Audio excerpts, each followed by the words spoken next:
Washington. The House of Representatives voted by 230 to 195 on Tuesday to approve $4.5 billion in aid for the growing crisis at the U.S. southern border, a vote that followed Democratic infighting over the package and a White House veto threat. House Democratic leaders had worked to quell a progressive rebellion and secured passage after making several updates to the measure in response to concerns within the caucus, but the White House has already said it strongly opposes the legislation, and it is not clear whether the House and Senate will be able to reach an agreement the president will sign off on. The Senate has a bipartisan bill that would allocate $4.59 billion for the border crisis and advanced out of the Senate Appropriations Committee on a 30-1 vote last week.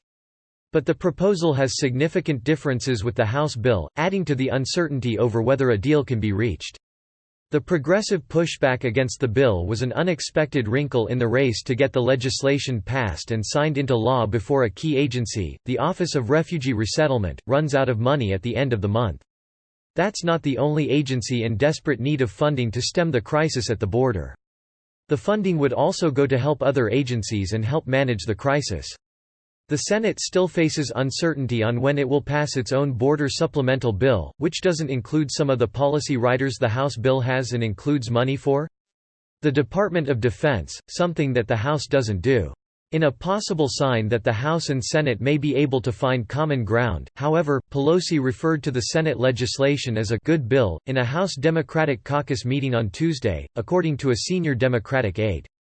The Senate has a good bill, Pelosi said at the meeting, according to the aide, though she then said, "Our bill is much better. But if we are going to prevail we have to have a good, strong vote, but even if the House and Senate can come to an agreement, it's still an open question whether the president will sign off." Senator Dick Shelby, the Republican chairman of the Senate Appropriations Committee, said on Tuesday that he does not have assurances from the White House that the president will definitely support the Senate bill and sign it into law if it's the proposal that passes. "We don't," Shelby said.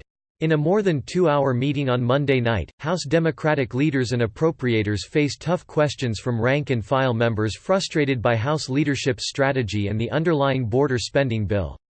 House Appropriations Chairwoman Nita Lowey, a Democrat from New York, unveiled proposed changes on Tuesday morning to the border aid bill, including strengthening requirements for the care of migrants in government custody and setting a time limit of 90 days for unaccompanied children to stay in temporary shelters.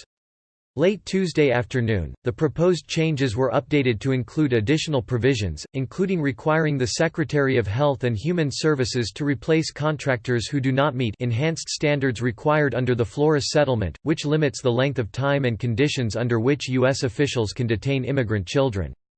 The White House veto threat, however, made clear that the administration strongly opposes the bill and argued that it contains a number of problematic policy provisions that would hinder the administration's efforts to enforce our immigration laws and protect children.